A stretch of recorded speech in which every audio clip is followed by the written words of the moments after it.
Hi,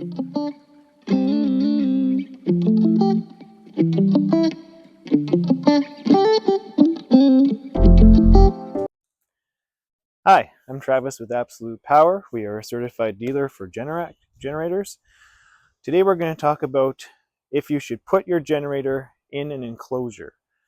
Lots of people, they get it installed, they don't really like the look of it, so maybe they think about putting it in a shed, maybe hide it with flowers or shrubs.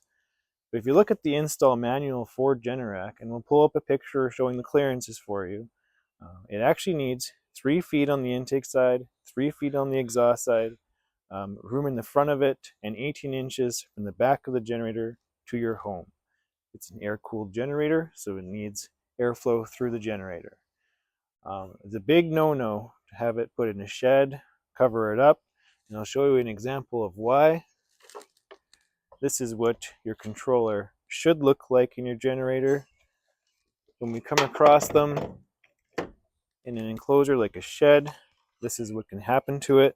You can see it's all distorted, it's melted, and it will actually void your warranty on your generator if they see that it's overheated because it's in an enclosure. So something really important to keep in mind if you need some advice on relocating your generator or some different options to make it maybe look a little nicer, feel free to reach out to us and we'd be glad to help you out. Absolute Power, you can call us anytime.